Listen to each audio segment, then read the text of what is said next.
Okay, now that we have removed as much of the connective tissue as possible, we can begin the identification of the blood vessels and the structures of the heart. So first thing is, here's the heart. Right.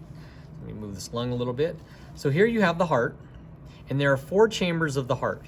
You have the right atrium, left atrium, right ventricle, and the left ventricle.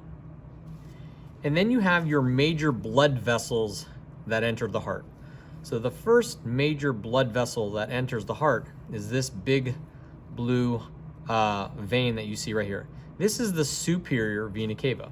If I move the heart over to the left, right, there's a large vein at the bottom of the heart, right, and this is called the inferior vena cava.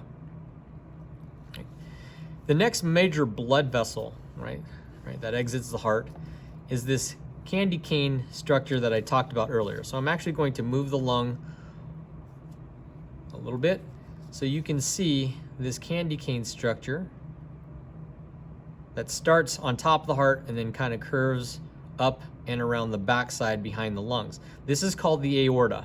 Okay, this is called the aorta. And the aorta has 2 branches. The aorta has 2 branches. The first branch of the aorta is this branch right here. This is called the brachiocephalic artery. The second branch is this branch right here. This is called the left subclavian artery.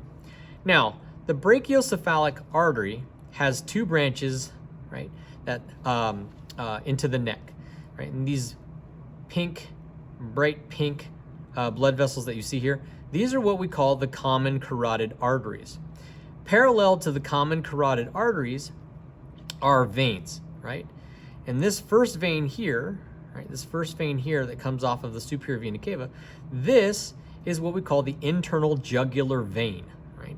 And next to the internal jugular vein, you have the external jugular vein. Okay, so you have the external jugular vein, right? And then the last blood vessel, right? The last blood vessel that exits the heart, right? The last blood vessel that exits heart is between the right atrium and left atrium, and that's this one right here. And this is called the pulmonary trunk, right? This is called the pulmonary trunk. What you don't see, and that's because the heart is sitting directly on top of the lungs, the blood vessels you don't see are the pulmonary arteries and pulmonary veins, right? Okay. And that takes care of all of the blood vessels and structures of the heart that you'll have to identify in the cardiovascular system.